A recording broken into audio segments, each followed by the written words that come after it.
ಹೀಗಾಗಿ ಇಂದಿನ ವಿಡಿಯೋವನ್ನು ಮುಂದುವರಿಸೋಣ.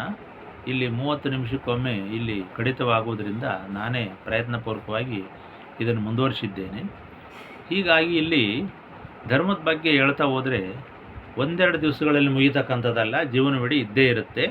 ಪ್ರತಿಯೊಂದಕ್ಕೂ ಒಂದು ಧರ್ಮ ಇದೆ. ನಾನು ಹೇಳಿದ್ದೇನೆ, ರಾಜಧರ್ಮ, ಪತಿಧರ್ಮ, ಸತಿಧರ್ಮ, ಗೃಹಸ್ಥ ಧರ್ಮ, ವಿದ್ಯಾರ್ಥಿ ಧರ್ಮ, ಸಮಾಜ ಧರ್ಮ, ಕೃಷಿ ಧರ್ಮ ಎಲ್ಲ ಇದೆ.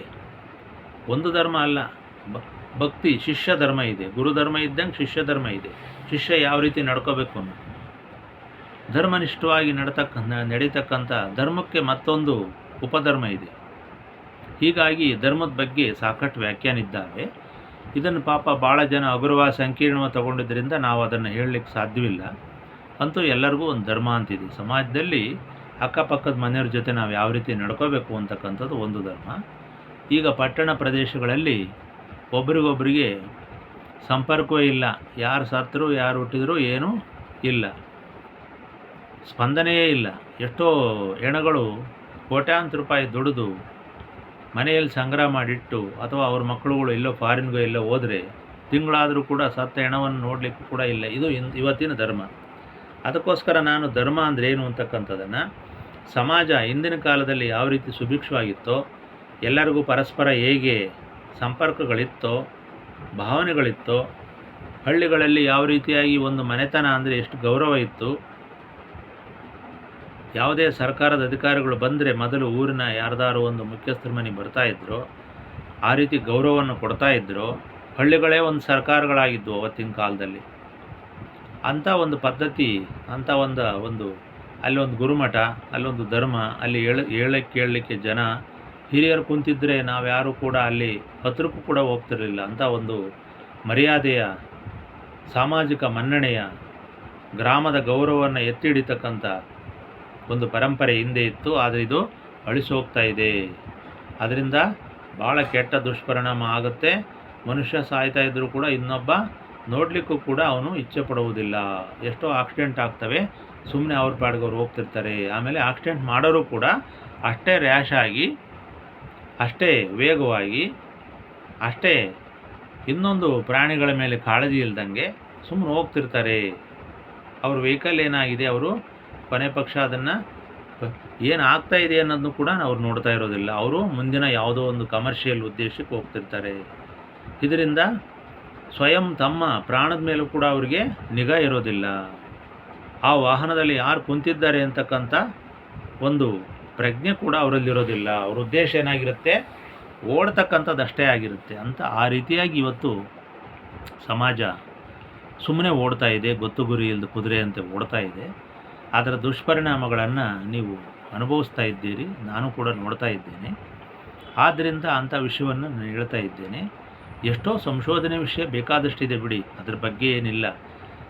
ಅದು ನೋಡಲಾರ್ದಷ್ಟು, ಓದಲಾರ್ದಷ್ಟು, ಹೇಳಲಾರ್ದಷ್ಟು, ತಿಳ್ಕೊಳ್ಲಾರ್ದಷ್ಟು ಸಾಕಷ್ಟು ಇತಿಹಾಸ, ಧಾರ್ಮಿಕ, ಐತಿಹಾಸಿಕ, ರಾಜಕೀಯ, ಬೇಕಾದಷ್ಟು ಸಾಮಾಜಿಕ ಅಧ್ಯಯನಗಳು, ಮನಃಶಾಸ್ತ್ರಗಳು ಎಲ್ಲವೂ ಕೂಡ, ಧರ್ಮಶಾಸ್ತ್ರಗಳು, ಧರ್ಮಗ್ರಂಥಗಳು, ಭಾಷೆ, ಲಿಪಿ ಸಾಕಷ್ಟಿದೆ.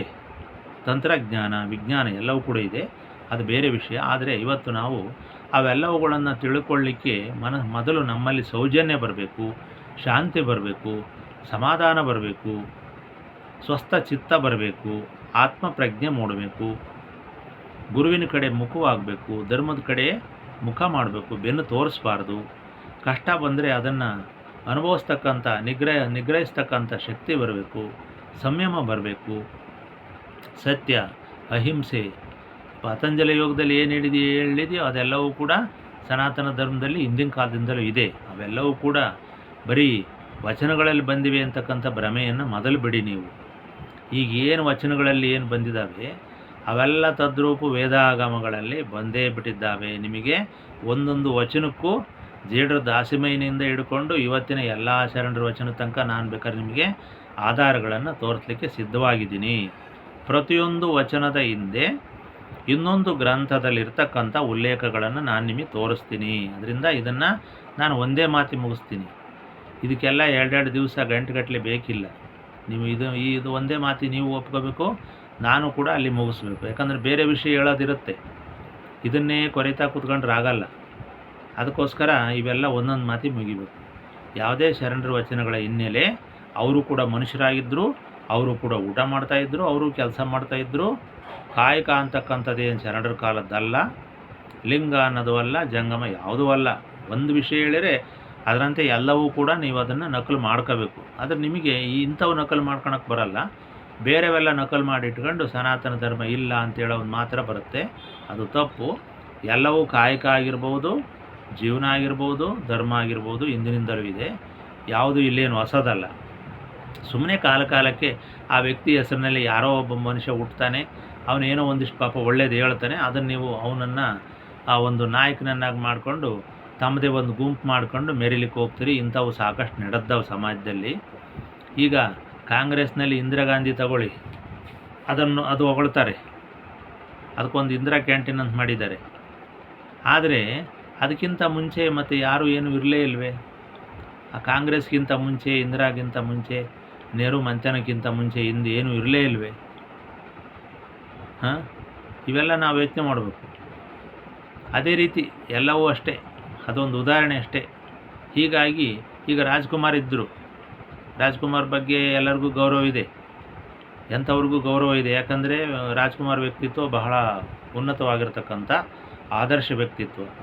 ಯೋಗಿಗೆ ಯೋಗಿಯೋ, ಭೋಗಿಗೆ ಭೋಗಿಯೋ, ನಟನಿಗೆ ನಟನೋ, ತತ್ವಜ್ಞಾನಿಗೆ ತತ್ವಜ್ಞಾನಿಯೋ, ಸರಳ ಜೀವಿಗೆ ಸರಳ ಜೀವಿಯೋ ಅಂತ ಒಂದು ಸಂಗೀತಜ್ಞನು, ದಯಾಪರನು, ಭಾಳ ಆದರ್ಶ ವ್ಯಕ್ತಿಯು, ಪೂಜ್ಯ ವ್ಯಕ್ತಿಯು. ಇಲ್ಲಿ ನೋಡಿ, ಜನಾಂಗದ ಹುಟ್ಟು ಬರೋದಿಲ್ಲ ಇಲ್ಲಿ. ಎಕ್ಸೆಪ್ಟು ರಾಜ್ಕುಮಾರ್ ಒಂದು ಸಸ್ಯಾಹಾರವನ್ನೇನಾದ್ರು ಅನುಸರಿಸಿದ್ದೇ ಆಗಿದ್ದರೆ ಖಂಡಿತವಾಗಿಯೂ ರಾಜ್ಕುಮಾರ್ ಇವತ್ತು ಒಬ್ಬ ಧರ್ಮಗುರು ರೀತಿಯಲ್ಲಿ ಪ್ರಜ್ವಲಿಸ್ತಾ ಇದ್ದ ಅಂತ ನನ್ನ ಬಹಳ ವೈಯಕ್ತಿಕವಾಗಿರತಕ್ಕಂಥ ಅಭಿಪ್ರಾಯ. ಆದರೆ ಕಾರಣಾಂತರದಿಂದ ಅವ್ರಿಗೂ ಕೂಡ ಒಂದು ಸಹಜವಾಗಿರ್ತಕ್ಕಂಥ ಜನಾಂಗದಲ್ಲಿ ಹಿಂದಿನಿಂದ ಬಂದಂಥ ಒಂದು ಚಪಲದಿಂದಾಗಿ, ಮಾಂಸಾಹಾರದ ಚಪಲದಿಂದಾಗಿ ಅವರ ವ್ಯಕ್ತಿತ್ವ ಅಲ್ಲಿಗೆ ನಿಂತೋಯ್ತು. ಆದರೆ ನಾನು ಒಮ್ಮೆ ಕೆಲವರೊಂದಿಗೆ ರಾಜ್ಕುಮಾರ್ ತತ್ವಗಳು ಅಂತಕ್ಕಂಥ ಮಾತನಾಡಿದ್ದೆ. ಯಾವುದೋ ಒಂದು ಸಮಾರಂಭ ನಡೀತಿತ್ತು. ಒಂದು ಬೆಂಗಳೂರಿನ ಕನ್ನಡ ಭವನದಲ್ಲಿ ಒಂದು ಸಭೆ ನಡೀತಾ ಇತ್ತು. ಆ ಸಂದರ್ಭದಲ್ಲಿ ನಾನು ಕೂಡ ಹೋಗಿದ್ದೆ. ರಾಜ್ಕುಮಾರ್ ಅವರ ಆತ್ಮಚರಿತ್ರೆಯನ್ನು ಬರೆದಿರ್ತಕ್ಕಂಥ ಆನೇಕಲ್ಲಿನ ಒಬ್ಬ ಸಾಹಿತಿ ಜಗನ್ನಾಥ ರಾವ್ ಬೋಹಳೆ ಅಂತೇಳಿ ಅವ್ರ ಪರಿಚಯ ನಮಗಿತ್ತು. ಹೋದಾಗ ನಾನು ರಾಜ್ಕುಮಾರ್ ತತ್ವಗಳು ಅಂತಕ್ಕಂಥದ್ದನ್ನು ಏನಾದ್ರು ಒಂದು ಮಾಡಬೇಕಪ್ಪ ಅಂತ ಹೇಳಿದೆ. ಅವತ್ತು ಅವ್ರ ಭಾಷಣ ಇತ್ತು. ಬಹಳ ಸಂತೋಷಪಟ್ಟರು ನನ್ನ ಮಾತಿಗೆ. ಅವರು ಮೊದಲೇ ರಾಜ್ಕುಮಾರ್ ಬಗ್ಗೆ ಪುಸ್ತಕ ಬರೆದಿದ್ದರಿಂದ ಪಾಪ ಅವ್ರಿಗೆ ಹೊಡೆದಿರಲಿಲ್ಲ ಅನಿಸುತ್ತೆ. ನಾನು ಇಂಥ ಒಂದು ಸಲಹೆಯನ್ನು ಕೊಟ್ಟೆ. ನೋಡಿ ಹೇಗೆ ವಿಷಯಾಂತರ ಆಗುತ್ತೆ ಅನ್ನೋದು. ಮಹತ್ವ, ಯಾವುದಾದ್ರು ಒಂದು ವ್ಯಕ್ತಿಗೆ ಮಹತ್ವ ಇದ್ದಾಗ ಹೇಗೆ ವಿಷಯಾಂತರ ಆಗುತ್ತೆ ಅನ್ನೋದಕ್ಕೆ ಇದೊಂದು ಉದಾಹರಣೆ. ಹಾಗಾದರೆ ನೀವು ರಾಜ್ಕುಮಾರ್ ತತ್ವಗಳ ಬಗ್ಗೆ ಒಂದಷ್ಟು ಅವರ ಆದರ್ಶಗಳು ಏನಿದೆ ಅಂತಕ್ಕಂಥದ್ದನ್ನು ಪಟ್ಟಿ ಮಾಡಿ ಏನು ಮಾಡೋಣ ಅಂತ ಒಂದು ಸೂಚ್ಯವಾಗಿ ಹೇಳಿದರು. ಅವತ್ತಿನ ದಿವಸ ಬಹಳ ವಿವರವಾಗಿ ಮಾತಾಡಲಿಕ್ಕೆ ಸಮಯ ಇರಲಿಲ್ಲ. ಆದರೂ ಕೂಡ ನನಗೆ ಎಲ್ಲೋ ಒಂದು ರೀತಿಯಲ್ಲಿ ರಾಜ್ಕುಮಾರ್ ಬಗ್ಗೆ, ಅವ್ರ ವ್ಯಕ್ತಿತ್ವದ ಬಗ್ಗೆ ಅವ್ರದ್ದೇ ಆಗಿರ್ತಕ್ಕಂಥ ತತ್ವಗಳು ಅಂತೇಳಿ, ನಾನು ತತ್ವ ಅಂದರೆ ಭಾಳ ದೊಡ್ಡ ವ್ಯಾಪ್ತಿದು. ಆದರೂ ಕೂಡ ನಾನು ರಾಜ್ಕುಮಾರಲ್ಲಿರ್ತಕ್ಕಂಥ ವ್ಯಕ್ತಿತ್ವಕ್ಕೆ, ಅಂಥ ಸರಳ ಸೌಜನ್ಯ ವ್ಯಕ್ತಿತ್ವಕ್ಕೆ ನಾನು ಬೆಲೆ ಕೊಟ್ಟು, ಯಾಕಂದರೆ ಒಬ್ಬ ವ್ಯಕ್ತಿ ಸಮಾಜದಲ್ಲಿ ಉತ್ತಮವಾಗಿರ್ತಕ್ಕಂಥ ವ್ಯಕ್ತಿ ಹುಟ್ಟುವುದು ಬಹಳ ಕಠಿಣ. ಅದರಲ್ಲೂ ಕೂಡ ಮೇಲ್ವರ್ಗದಲ್ಲ, ಕೆಳವರ್ಗದಲ್ಲಿ, ಮಾಂಸಾಹಾರಿ ವರ್ಗದಲ್ಲಿ ಇಂಥ ಒಂದು ಆದರ್ಶಗಳನ್ನು, ಮಾನವೀಯ ಮೌಲ್ಯಗಳನ್ನು ಎತ್ತಿ ಹಿಡಿತಕ್ಕಂಥ ವ್ಯಕ್ತಿ ಸಿಗ್ತಕ್ಕಂಥದ್ದು ಬಹಳ ದುರ್ಲಭ. ಅವರ ಬಹುತೇಕ ಚಲನಚಿತ್ರಗಳನ್ನು ನಾನು ನೋಡಿರುವುದರಿಂದ ಅಲ್ಲಿ ಪ್ರತಿಯೊಂದು ಚಲನಚಿತ್ರದಲ್ಲೂ ಕೂಡ ಅವ್ರ ವ್ಯಕ್ತಿತ್ವ ಎದ್ದು ಕಾಣ್ತಾ ಇತ್ತು. ಸಮಾಜವನ್ನು ಉಳಿಸಲಿಕ್ಕೆ ಅವರು ಎಷ್ಟು ಕಾತುರರಾಗಿದ್ದರು, ತವಕ ಪಡ್ತಾಯಿದ್ರು. ಏನಾದರೂ ಒಂದು ಈ ಚಿತ್ರಣದಲ್ಲಿ ಸಮಾಜಕ್ಕೊಂದು ಸಂದೇಶ ಹೋಗಬೇಕು ಅಂತಕ್ಕಂಥ ಒಂದು ಸಂದೇಶ, ಅವರ ತುಡಿತ ಅವರಲ್ಲಿ ಇರ್ತಾಯಿತ್ತು. ಆದ್ದರಿಂದ ನಾನು ಅವರ ಎಲ್ಲ ಚಿತ್ರಗಳಲ್ಲೂ ಕೂಡ ಒಂದೊಂದು ನೀತಿ ಪಾಠವನ್ನು ಕಲಿತಿದ್ದರಿಂದ ಇದನ್ನು ನಾನು ಹೇಳ್ತಾ ಇದ್ದೇನೆ. ಅಂತೂ ರಾಜ್ಕುಮಾರ್ ಅವರ ವ್ಯಕ್ತಿತ್ವ ಬಹಳ ವಿಶೇಷವಾಗೇ ಇತ್ತು. ಒಬ್ಬ ಗೃಹಸ್ಥ ಅದರಲ್ಲೂ ಕೂಡ ಚಲನಚಿತ್ರ ನಟನಾಗಿ ಹಲವಾರು ನಟಿಯರ ಜೊತೆಯಲ್ಲಿ ಪಾತ್ರಗಳನ್ನು ಮಾಡಿ, ಸ್ತ್ರೀ ಅಂತಂದರೆ ಪುರುಷನಿಗೆ ಅದೊಂದು ರೀತಿ ಸೂಜಿಗಲ್ಲು. ಅಂಥ ಪ್ರಸಂಗದಲ್ಲೂ ಕೂಡ ಇದು ಶಕ್ತಿ ವಿಶಿಷ್ಟಾದ್ವೈತ ಸಿದ್ಧಾಂತ. ಇದು ಶಕ್ತಿಯನ್ನು ಬಿಟ್ಟು ಶಿವನಿಲ್ಲ, ಶಿವನನ್ನು ಬಿಟ್ಟು ಶಕ್ತಿ ಇಲ್ಲ. ಇಂಥ ಒಂದು ಅನಿವಾರ್ಯ ಪ್ರಸಂಗ, ಶಿವನಿಗೇ ಮಾಯೆ ಬಿಟ್ಟಿಲ್ಲ. ಅಂಥದ್ರಲ್ಲಿ ರಾಜ್ಕುಮಾರ್ ಅವರು ಬಹುತೇಕ ಎಲ್ಲ ಬಹು ಸುಂದರಿಯರಾಗಿರ್ತಕ್ಕಂಥ ಚಿತ್ರ ನಟಿಯರ ಜೊತೆ ಪಾತ್ರಗಳನ್ನು ಮಾಡಿದಾಗ್ಯೂ ಆತನು ಅತ್ಯಂತ ಸುಂದರನೂ ಆಗಿದ್ದರಿಂದ ದೇಹದಾಢ್ಯ, ಸೌಂದರ್ಯ ಮತ್ತು ಆತನಲ್ಲಿ ಮನುಷ್ಯತ್ವ ಆದರ್ಶಗಳು ಬಹಳ ವಿಶೇಷವಾಗಿ ಮೇಳೈಸಿದ್ರಿಂದ ನಟ ಸಾರ್ವಭೌಮ ಅಂತಕ್ಕಂಥದ್ದು ಕೂಡ ಬಹಳ ಸಹಜವಾದ್ದು. ಮತ್ತು ಇವತ್ತಿನ ಕಲಿಯುಗದಲ್ಲಿ, ಅದರಲ್ಲೂ ಕೂಡ ನಾನು ಹೇಳ್ತಕ್ಕಂಥದ್ದು ಚಲನಚಿತ್ರ ರಂಗದಲ್ಲಿ, ಮಾಯಾಲೋಕದಲ್ಲೂ ಮಾಯಾ ಪ್ರಪಂಚದಲ್ಲೂ ಕೂಡ ಆತ ಆ ರೀತಿ ಯೋಗಿಯಾಗಿ, ಭೋಗಿ ಆಗಿದ್ದು ಯೋಗಿಯಾಗಿ ಪರಿವರ್ತಿತನಾಗಿದ್ದು, ಅಂಥ ವ್ಯಕ್ತಿತ್ವವನ್ನು ನಿರ್ಮಾಣ ಮಾಡಿಕೊಂಡಿದ್ದು ಇವತ್ತು ಎಲ್ಲರ ಬಾಯಲ್ಲೂ ಬರತಕ್ಕಂಥದ್ದು ಬಹಳ ಅಪರೂಪ, ಸುದೈವ. ಅದೊಂದು ಯೋಗ. ಅದು ಅವರ ತಂದೆ ತಾಯಿಯರ ಕೊಡುಗೆ.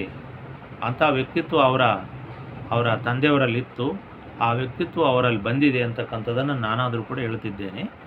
ಕೆಲವು ಬಹಳ ಮನೆತನಗಳಲ್ಲಿ ಅವರ ತಾತಂದಿರು, ಅವರ ಮನೆತನದ ಪೂರ್ವಜರ ಒಂದು ವಂಶವಾಹಿ ಗುಣಗಳು ಬರುವುದರಿಂದ ಅವರು ಸುಲಭವಾಗಿ ನಟರೂ ಆಗ್ತಾರೆ, ಸಂಗೀತಗಾರರು ಆಗ್ತಾರೆ, ಕಲಾವಿದರು ಆಗ್ತಾರೆ, ದಾರ್ಶನಿಕರು ಆಗ್ತಾರೆ, ತತ್ವಜ್ಞಾನಿಗಳು ಆಗ್ತಾರೆ. ಎಲ್ಲವೂ ಕೂಡ ಆಗಲಿಕ್ಕೆ ಸಾಧ್ಯವಿದೆ.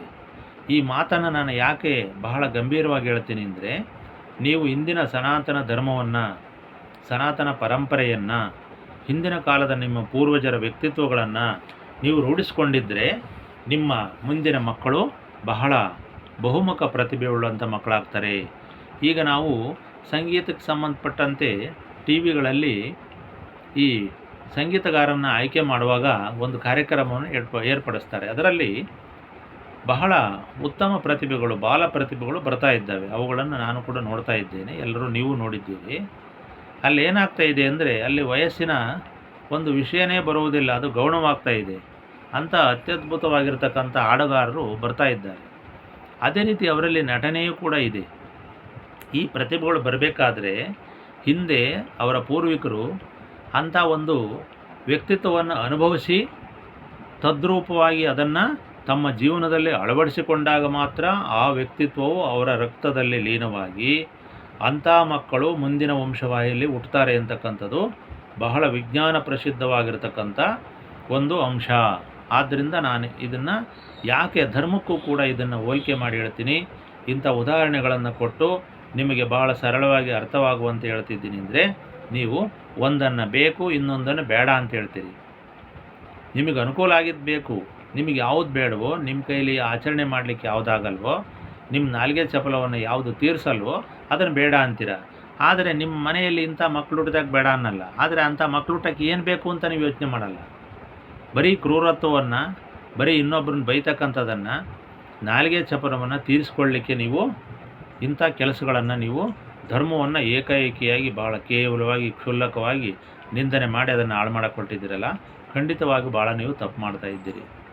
ಆದ್ದರಿಂದ ಈ ರಾಜ್ಕುಮಾರ್ ಉದಾಹರಣೆಯಲ್ಲಿ ಏನು ಗೊತ್ತಾಗುತ್ತೆ ಅಂದರೆ, ಒಂದು ವೇಳೆ ಆತ ಏನಾದರೂ ಸಾತ್ವಿಕನಾಗಿದ್ದರೆ ಅಂದರೆ ಅಕ್ಷರಶಃ ಆಚರಣೆಯಲ್ಲೂ ಕೂಡ ಮಾಂಸಾಹಾರವನ್ನು, ತಾಮಸಾಹಾರವನ್ನು, ಮಾಂಸಾಹಾರ ಅಂದರೆ ತಾಮಸಾಹಾರ, ಮತ್ತು ಅದಕ್ಕೆ ಮಾಂಸ ಅಂದ್ಕೂಡ ನಾನು ಮಾಂಸ ತಿಂತಾಯಿದ್ದೀನಿ, ಇದನ್ನು ಬಿಡ್ಸೋಕ್ಕೆ ಏನೇನೋ ಗಂಟೆಗಟ್ಟಲೆ ಪುರಾಣ ಹೊಡಿತಾನೆ ಅನ್ಬೇಡಿ.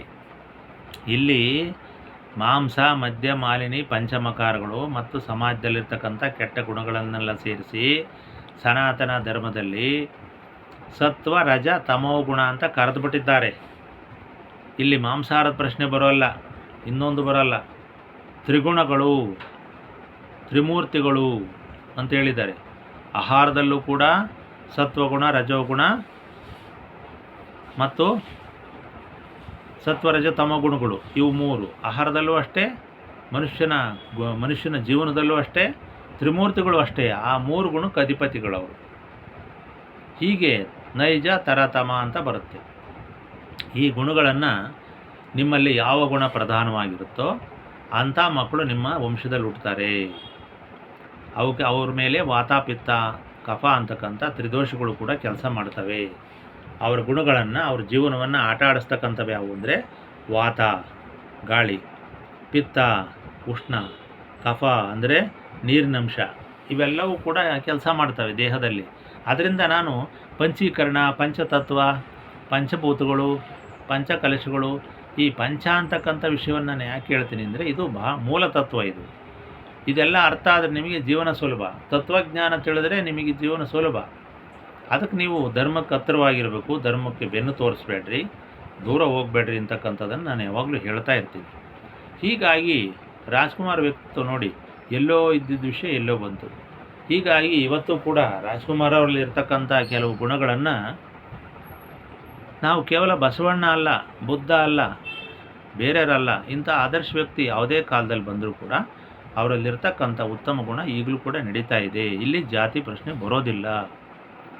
ಹೀಗಾಗಿ ನೀವು ಸತ್ವಗುಣವನ್ನು ರೂಢಿಸ್ಕೋಬೇಕು. ಈ ಸತ್ವಗುಣವೇ ಸದ್ಧರ್ಮ. ಅದು ಜೈನ ಧರ್ಮದ ಒಂದು ಭಾಗ. ಸತ್ ಅಂದರೆ ನಿಜವಾದ್ದು, ಸತ್ಯ ಸನಾತನವಾದ್ದು, ಯಾವ ಕಾಲಕ್ಕೂ ಅಳಿಸ್ದ ಇರ್ತಕ್ಕಂಥದ್ದು. ಸತ್ ಅಂದರೆ ವಸ್ತುವಿನ ಇರುವಿಕೆ, ಚಿತ್ ಅಂದರೆ ವಸ್ತುವಿನ ತೋರುವಿಕೆ, ಆನಂದ ಅಂತಂದರೆ ಅನುಭವಿಸ್ತಕ್ಕಂಥದ್ದು. ಇದು ಸತ್ ಚಿತ್ ಆನಂದ ಅಂತಕ್ಕಂಥದಕ್ಕೆ ಒಂದು ವ್ಯಾಖ್ಯಾನ. ಅಧ್ಯಾತ್ಮ ವಿದ್ಯೆಯಲ್ಲಿ ಸಚ್ಚಿದಾನಂದ ವಸ್ತುವಿನ ಒಂದು ಜ್ಞಾನಕ್ಕೆ ಈ ಸತ್ ಅಂದ್ರೇನು, ಚಿತ್ ಅಂದ್ರೇನು, ಆನಂದ ಅಂದರೆ ಅಂತಕ್ಕಂಥದ್ದನ್ನು ಹೇಳಿದ್ದಾರೆ. ನನಗೆ ಆಧ್ಯಾತ್ಮ ವಿದ್ಯೆಯು ಅಲ್ಪ ಸ್ವಲ್ಪ ಗೊತ್ತಿರುವುದರಿಂದ ಗುರುಗಳ ಸಂಘದಲ್ಲಿ ವಿವಾಹ ಪೂರ್ವ ಕಾಲದಲ್ಲಿಯೇ, ಬ್ರಹ್ಮಚರ್ಯ ಕಾಲದಲ್ಲಿಯೇ ಇಂಥ ವಿದ್ಯೆಗಳನ್ನು ನಾನು ಕರಗತ ಮಾಡಿಕೊಂಡಿದ್ದರಿಂದ, ಆತ್ಮವಿದ್ಯೆಯು ನನಗೆ ಬಂದಿದ್ದರಿಂದ ಈ ವೀರಶೈವ ಧರ್ಮವು ನನಗೆ ಬಹಳ ಸುಲಭವಾಯಿತು.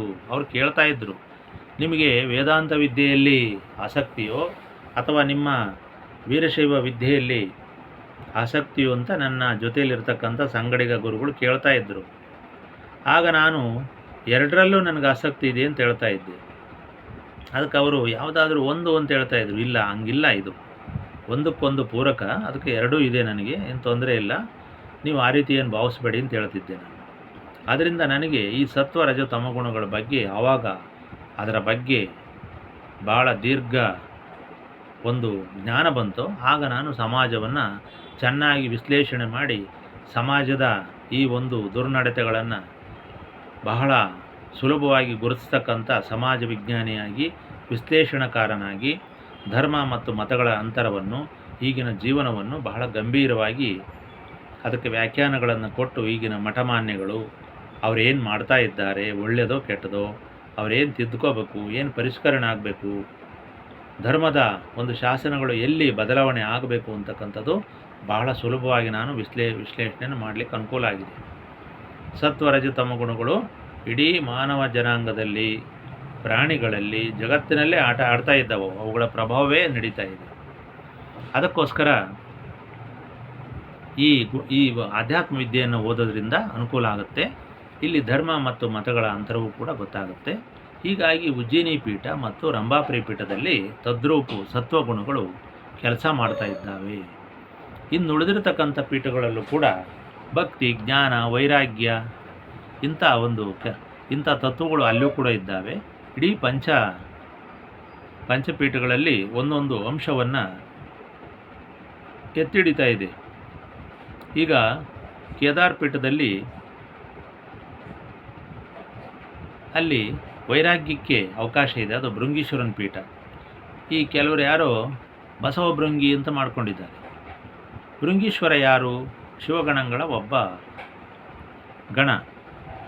ಆದರೆ ಇವರು ಸನಾತನ ಧರ್ಮವನ್ನು ಅಲ್ಲಗಳೆದು ಭೃಂಗಿಯ ಹೆಸರನ್ನು ಯಾಕೆ ಇಟ್ಕೊಂಡ್ರಾಗಾರೆ? ಎಷ್ಟು ತಪ್ಪು ಮಾಡ್ತಾರೆ ಅಂತಂದರೆ, ನನಗೆ ನಿನ್ನೆ ಈ ವಿಷಯ ಒಳದಿತ್ತು, ಮತ್ತು ಮರ್ತೋಯಿತು, ಮತ್ತೀಗ ಬಂತೀಗ. ಈಗ ಅವನಿಗೆ ಮೂರು ಕಾಲಿನ ಭೃಂಗಿ ಅಂತ ಕರೀತಾರೆ. ಇಲ್ಲಿ ಏನಾಗಿದೆ ಅಂದರೆ, ಇದು ಎಳವರ ಪೀಠ, ಇದು ಎಳವರದ್ದು ಒಂದು ಮಠ, ಇದು ಪೀಠ ಅಲ್ಲ, ಮಠ, ಎಳವ ಜನಾಂಗದ ಒಂದು ಮಠ. ಇಲ್ಲೇನು ತಪ್ಪು ತಿಳ್ಕೊಂಡಿದ್ದಾರೆ ಅಂದರೆ, ಇಂಥ ಒಂದು ತಪ್ಪು ತಿಳುವಳಿಕೆಗಳೇ ನಾನು ಹೇಳ್ತೀನಿ. ಈ ಎಳವರು ಅಂತಕ್ಕಂಥವರು ಹಿಂದೆ ಹಳ್ಳಿಗಳಲ್ಲಿ ಬರ್ತಾಯಿದ್ರು. ವಂಶಾವಳಿಗಳನ್ನು ಹೇಳಲಿಕ್ಕೆ, ನೀವು ಯಾವ ಊರಿಂದ ಬಂದಿರಿ, ನಿಮ್ಮ ಪೂರ್ವಿಕರಲ್ಲಿ ಏನು ಅಂತ ಹೇಳ್ತಾಯಿದ್ರು. ಎಷ್ಟು ಜನ ತಮ್ಮಳು ಅಂತೇಳಿ ಒಂದಷ್ಟು ಹೊಗಳಿ ಅವರು ಮಠಗಳಿಗೆ, ಧಾರ್ಮಿಕ ಮಠಗಳಿಗೆ ಬೇರೆ ಹೇಳೋರಿದ್ದರು, ಮತ್ತು ಮಾಮೂಲಿ ಬುಡಕಟ್ಟು ಜನಾಂಗಕ್ಕೆ ಬೇರೆ ಇದ್ದರು, ಲಿಂಗವಂತ ಜನಾಂಗಕ್ಕೆ ಬೇರೆ ಇದ್ರು. ಈಗ ಬೇರೆ ಬೇರೆ ಪಂಗಡ ಇತ್ತು ಅವರಲ್ಲಿ. ಅಂತೂ ಅವರು ಎತ್ತುಗಳ ಮೇಲೆ ಕೂತ್ಕೊಂಡು ಬರ್ತಾಯಿದ್ರು. ಕೂತ್ಕೊಂಡು ಅವ್ರಿಗೆ ಕಾಲುಗಳು ಸಾಮಾನ್ಯವಾಗಿ ಅವರು ಐಬಾಗಿರ್ತಾ ಇತ್ತು, ಅಂಗವಿಕಲರಾಗಿರ್ತಾಯಿದ್ರು. ಇದು ಯಾವ ರೀತಿ ಆಗಿದೆ ಅಂದರೆ, ಅವರು ಎಳುವರಲ್ಲ, ಅವರು ಹೇಳುವರು. ವಂಶಾವಳಿಯನ್ನು ಹೇಳುವರವರು. ಅವ್ರನ್ನ ಆ ಮಾತು ಕರೀತಾ ಅಪಭ್ರಂಶವಾಗಿಬಿಟ್ಟಿದೆ. ಅವರು ಹೇಳೋರಲ್ಲ, ಅವರು ಸದೃಢರೆಯ.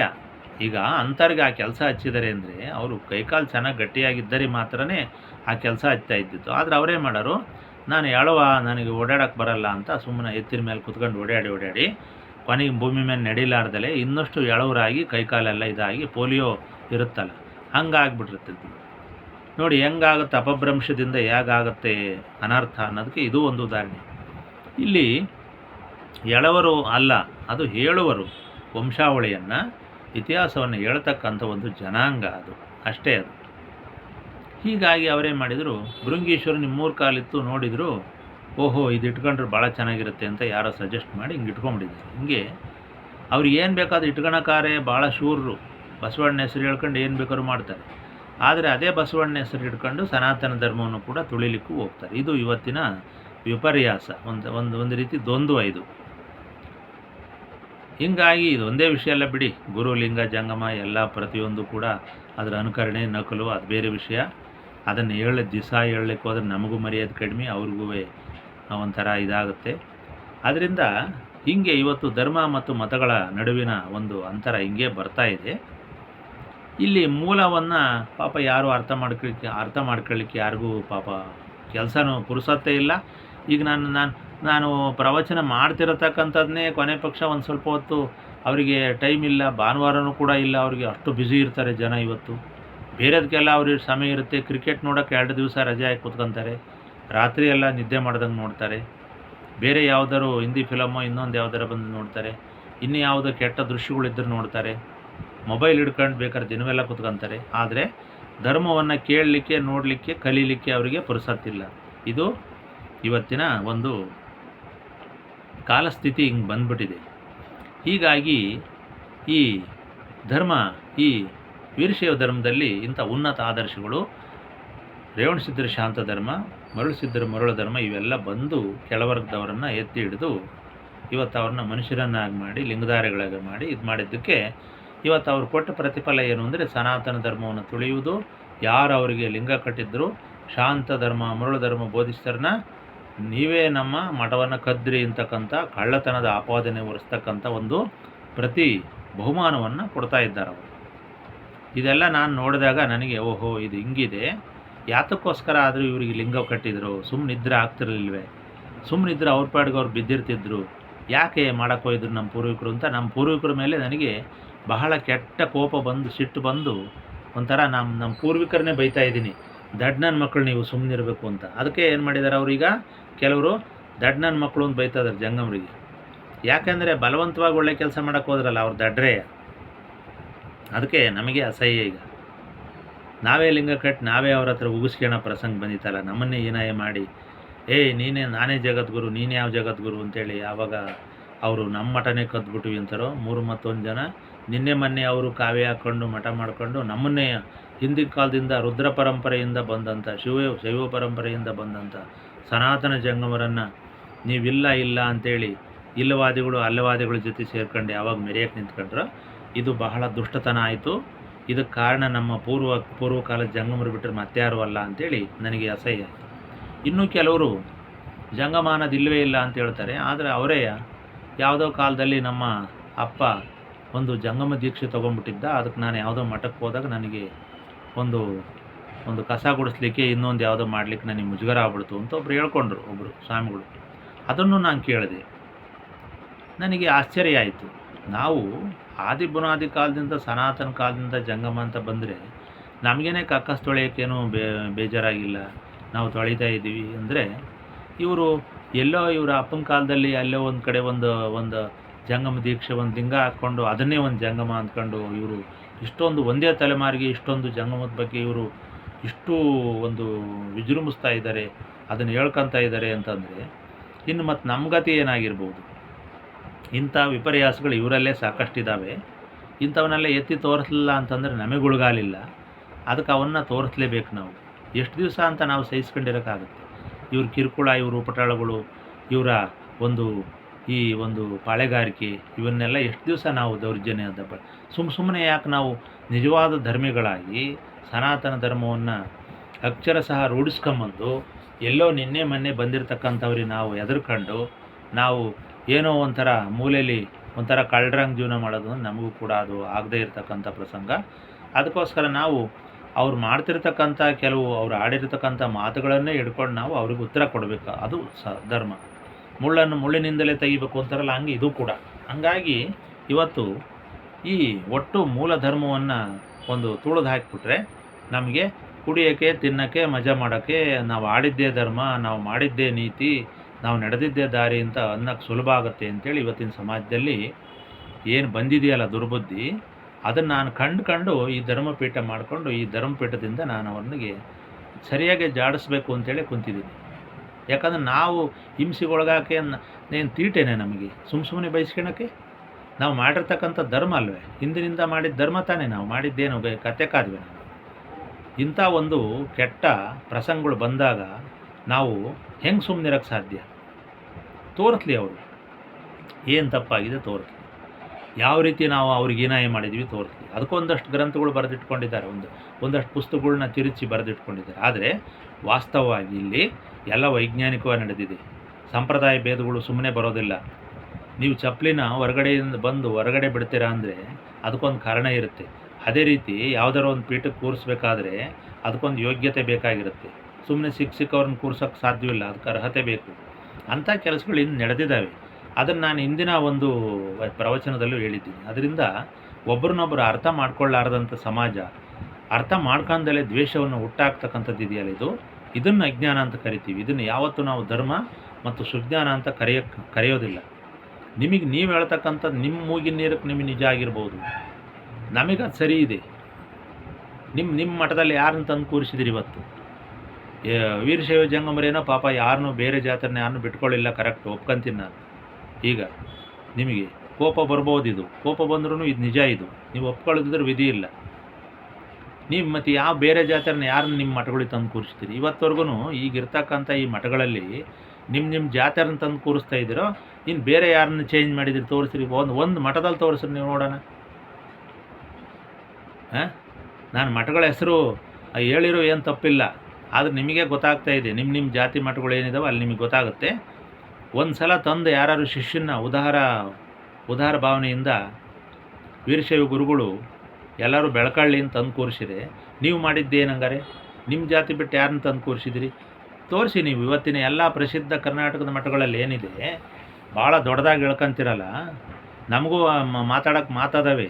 ನಾವೇನು ನಾಲ್ಗೆಯ ದಾರದಲ್ಲಿ ಕಟ್ಕೊಂಬಿಟ್ಟು ಸುಮ್ಮನಿರೋಕ್ಕೆ ಸಾಧ್ಯವಿಲ್ಲ. ಅದಕ್ಕೋಸ್ಕರನೇ ನಾನು ಹೇಳೋದು, ಸತ್ಯ ಇದ್ದರೆ ಹೇಳ್ತೀನಿ, ಸತ್ಯ ಇಲ್ಲ ಅಂತ ನನಗೇನಂತೆ. ನಿಮ್ಮಲ್ಲಿ ಒಳ್ಳೇದಿದ್ರೆ ಅದನ್ನು ಹೇಳ್ತೀನಿ ನಾನು. ನಿಮ್ಮಲ್ಲಿ ಒಳ್ಳೆಯ ಕೆಲವು ಅದಾವೆ, ಅವನ್ನು ಹೇಳ್ತೀನಿ ಸಂದರ್ಭ ಬಂದಾಗ. ಆದರೆ ಕೆಟ್ಟವು ಅಷ್ಟೇ ಅದಾವೆ, ಅದನ್ನು ಹೇಳ್ತೀನಿ. ಮತ್ತು ಯಾರನ್ನ ಕೂರಿಸಿದಿರಿ? ಯಾವ ಕೆಳವರ್ಗದನ್ನು ತಂದು ಕೂರಿಸಿದಿರಿ? ಯಾರನ್ನ ಯಾವ ಜಾತಿ ನಿರ್ಮೂಲನೆ ಮಾಡಿದಿರಿ? ಲಿಂಗವಂತರಲ್ಲಿ ಕೊನೆ ಪಕ್ಷ ನಿಮ್ಮ ಜಾತಿಯನ್ನೇ ನೀವು ಸರಿಪಡ್ಸೋಕ್ಕಾಗಿಲ್ಲ. ಒಂದು ಊರಲ್ಲಿ 100 ಜನ ಇದ್ದರೆ 90 ಜನಗಳು ಕೊಳ್ಳ ಲಿಂಗ ಇಲ್ಲ, 10 ಜನಗಳು ಲಿಂಗ ಇದೆ. ಏನು ಲಿಂಗ ಆಯ್ತು ಅದು ಮತ್ತೆ ನಿಮ್ಮದು? ನಾವೇ ನೋಡ್ತಾ ಇದ್ದೀವಿ. ನಿಜವಾದ ಇನ್ಸ್ಪೆಕ್ಟರ್ಗಳು ಅಂದರೆ ಹಳ್ಳಿಗಳಲ್ಲಿ ನೀವಲ್ಲ. ವೀರಶೈವ ಜಂಗಮರೇ ನಿಜವಾದ ಇನ್ಸ್ಪೆಕ್ಟರ್ಗಳು. ಸರ್ಕಾರದಿಂದ ಹೆಂಗೆ ಬಂದು ಎಲ್ಲ ಪರೀಕ್ಷೆ ಮಾಡೋಗ್ತಾರ ಹಂಗೆ ಪ್ರತಿ ಗ್ರಾಮದಲ್ಲೂ ಪ್ರತಿಯೊಂದು ಲಿಂಗವಂತರ ಮನೆಯಲ್ಲಿರ್ತಕ್ಕಂಥ ಆಚಾರ ವಿಚಾರ, ಅವರ ಯೋಗ್ಯತೆ, ಅವರ ಬುದ್ಧಿಶಕ್ತಿ, ಅವರ ಧರ್ಮದ ನಡವಳಿಕೆಗಳು, ಪ್ರತಿಯೊಂದು ಅವರ ಮನೆತನದ ಹಿರಿಮೆಗರಿಮೆ ಎಲ್ಲವನ್ನೂ ಕೂಡ ಅಳಿತಕ್ಕಂಥವರು ನಿರ್ಣಾಯಕಾರರು ವೀರಶೈವ ಜಂಗಮರೇ ವಿನಃ ಎಂದೋ ಒಂದು ದಿವಸ ಬಂದು ಪಲ್ಲಕ್ಕಿ ಉತ್ಸವ ಅಥವಾ ಯಾವುದೋ ಬಹಳ ಬಾಜಾ ಭಜಂತ್ರಿ ಜೊತೆ ಬಂದು ಹಳ್ಳಿ ಪ್ರವೇಶ ಮಾಡಿ ಪ್ರೋಗ್ರಾಮ್ ಮಾಡೋಗ್ತಿರಲ್ಲ, ನೀವಲ್ಲ. ನಮಗೆ ಗೊತ್ತಿದೆ ಅದು ಏನು ಮಾಡ್ತಾರೆ ಹಳ್ಳಿಗಳಲ್ಲಿ, ಎಷ್ಟು ಕೆಟ್ಟೋಗಿದ್ದಾರೆ ಅಂತ ನಮಗೆ ಗೊತ್ತಿದೆ. ನಿಮಗೇನು ಗೊತ್ತಿದೆ? ಒಂದು ದಿವಸ ಬಂದ್ಬಿಟ್ಟು ಬಹುಪರಾಕ್ ಹಾಕ್ಕೊಂಡು ಬಂದಿ ಮಾಗೋದ್ರ ಜೊತೆ ಹೋಗ್ತಿರಲ್ಲ, ನೀವಲ್ಲ ಅದನ್ನು ಅಳತೆ ಮಾಡೋರು. ನಿಜವಾದ ಇನ್ಸ್ಪೆಕ್ಟ್ರುಗಳು ವೀರಶೈವ ಜಂಗಮರು. ನಮಗೆ ಗೊತ್ತಿದೆ. ಪ್ರತಿ ಹಳ್ಳಿಗಳಲ್ಲಿ ಯಾರ್ಯಾರ ಮನೇಲಿ ಏನೇನು ಧರ್ಮ ನಡೀತಾ ಇದೆ, ಎಷ್ಟು ಯೋಗ್ಯತೆ ಇದೆ ಅವರಿಗೆ ಅಂತಕ್ಕಂಥದ್ದು ನಮಗೆ ಗೊತ್ತಿದೆ. ಅದರಿಂದ ಇಂಥ ಪ್ರಸಂಗಗಳನ್ನು ಹೇಳ್ದಿದ್ರೆ ವಿಧಿ ಇಲ್ಲ. ನಾವು ಹೇಳಲಿಲ್ಲ ಅಂದ್ರೆ ನಮ್ಮನ್ನೇ ತೊಳೆದು ಬಿಡ್ತೀರ. ಸುಮ್ಮನಿದ್ದು ಬಿಟ್ರೆ ತಂದೆಯನ್ನೇ ಮೂಲಿಗೆ ತರಿಸಿ ಇವತ್ತು ಅವನ್ನೇ ಕೊಂದು ಆಸ್ತಿಯನ್ನು ತನ್ನ ಹೆಸರು ಮಾಡಿಕೊಂಡು ಬೀಗ್ತಕ್ಕಂಥ ಕಾಲ ಬಂದಿದೆ. ಅದು ನಮಗೂ ಗೊತ್ತಿದೆ. ನಾವು ಎಚ್ಚೆತ್ಕೊಂಡು ಇಂಥ ವಿಷಯ ಹೇಳ್ತಾ ಇದ್ದೀವಿ. ಇವತ್ತು ನೀವು ಮಾಡಿ ತೋರಿಸಿ, ಬಸವಣ್ಣ ಹೆಸರೇ ಹೇಳ್ರಿ, ನಿಮ್ಮ ಅಪ್ಪನ ಹೆಸರೇ ಹೇಳ್ರಿ, ನಮಗೇನು ಅದ್ರ ಬಗ್ಗೆ ಇಲ್ಲ. ನಾವು ಧರ್ಮದ ಅಧಿಕಾರಿಗಳು, ಧರ್ಮ ಹೇಳ್ತೀವಿ, ನೀತಿ ಹೇಳ್ತೀವಿ. ಅದಕ್ಕೋಸ್ಕರನೇ 16,000 ವರ್ಷದಿಂದ ಜಂಗಮರ ಸಂಸ್ಕೃತಿ ಬಂದಿದೆ. ಇವತ್ತು ನಮ್ಮ ಮಠಗಳಿದ್ದಾವೆ. ನಾವು ಧರ್ಮ ಬಿಟ್ಟು ಇವತ್ತು ಕೂಡ ನಡೀತಾ ಇಲ್ಲ. ಯಾರೋ ಒಬ್ಬರು ಕೆಟ್ಟಿರ್ಬೋದು, ನಿಮ್ಮ ಜನಾಂಗದಲ್ಲಿ ಅದಕ್ಕಿಂತ 10ರಷ್ಟು ಕೆಟ್ಟಿದ್ದಾರೆ. ಹೇಳ್ತಿನ ದೇವ್ರಿಗೆ ಎಂಡ ಕುಡಿಯೋ ಪೂಜಾರಿ, ಅದಿದ್ದೇ ಇದೆ. ನಾವೇನು ಮಾಡೋಕ್ಕಾಗಲ್ಲ. ನಾಲಿಗೆ ಚಪಲ, ಯಾರು ಗೆಲ್ತಾನೆ ಅವನು ಇದು ಮಾಡ್ತಾನೆ, ಚಪಲ ಗೆದ್ದಾನು ಅವನು ಜನನಾಗ್ತಾನೆ, ಅವನು ಧರ್ಮವಂತನಾಗ್ತಾನೆ ಅನ್ನೋದನ್ನು ನಾನು ಹೇಳಿದ್ದೀನಿ. ಅದರಿಂದ ನೀವು ಮೊದಲು ನುಡಿದಂತೆ ನಡೀರಿ. ನೀವು ಮೊದಲು ನಿಮ್ಮ ಮಠಗಳಲ್ಲಿ ನೀವು ಏನು ಬಾಯಲ್ಲಿ ಮಾತಾಡ್ತಿರೋ, ವಚನ ಹೇಳ್ತಿರೋ, ಇನ್ನೊಬ್ಬರು ಇನ್ನೊಂದು ವಚನ ಹೇಳ್ತೀರ. ಆ ವಚನಕ್ಕೆ ತಕ್ಕಂತೆ ನೀವು ಬೇರೆ ಜಾತಿ ಅಂತಂದು ಮೊದಲು ಪಟ್ಟ ಮಾಡಿರಿ. ಆಮೇಲೆ ಎಲ್ಲ ಜಾತಿಯನ್ನು ಕೂಡಿಸಿ ಮದುವೆ ಮಾಡಿರಿ. ನಾವು ಒಪ್ಕೊಂತೀವಿ ಅದನ್ನು. ನಮಗೇನಂತೆ, ಹಿಂದೆ ಇದ್ದಿದ್ದು 1008 ಜಾತಿಗಳು, 1009 ಜಾತಿ ಈಗ ಕೇಂದ್ರ ಸರ್ಕಾರದ ಪಟ್ಟಿಯಲ್ಲಿದ್ದಾವೆ. ಆ ಎಲ್ಲ ಜಾತಿಗೂ ನಾವು ಗುರುಗಳಾಗಿದ್ವಿ ಅಂತಕ್ಕಂಥದ್ದು ನಮಗೆ ಗೊತ್ತಿದೆ. ನಮಗೇನು ಗೊತ್ತಿಲ್ಲ ಅಂತಲ್ಲ. 1008 ಯಾಕೆ ಬಂತು, 1108 ಯಾಕೆ ಬಂದು, ಬರೀ 108 ಯಾರಿಗೆ ಬರುತ್ತೆ ಅಂತಕ್ಕಂಥದ್ದೆಲ್ಲ ನಮಗೆ ಗೊತ್ತಿದೆ. ಯಾರು ಯಾವುದನ್ನೇ ಹಾಕ್ಕೊಂಡ್ರು ಅದಕ್ಕೆ ತಕ್ಕಂತೆ ಏನು ಇರೋದಿಲ್ಲ. ಈಗೆಲ್ಲ ಅವರವ್ರ ಎಲ್ಲ ಜಾತಿಗಳು ಅವ್ರವ್ರ ಮಠ ಮಾಡ್ಕೊಂಡ್ಮೇಲೆ ಈಗ 1008 ಇನ್ನೂ ಕಡಿಮೆಯಾಗಿ ಬರೀ ಒಂದೇ ಒಂದು ಜಾತಿ ಉಳಿದಿತ್ತು ಈಗ ಅಷ್ಟೇ. ಒಂದು ಅಂತ ಇಟ್ಕೋಬೇಕು ಅಷ್ಟೇ. ಈಗ ಅಂಥ ಕಾಲ ಬಂದುಬಿಟ್ಟಿದೆ. 1008 ಇಲ್ಲ, 1108 ಇಲ್ಲ, 100 ಯಾವುದೂ ಇಲ್ಲ. ಈಗ ಬರೀ ಒಂದು ಅಂತ ಇಟ್ಕೋಬೇಕು ನೀವು. ಅಂಥ ಕಾಲ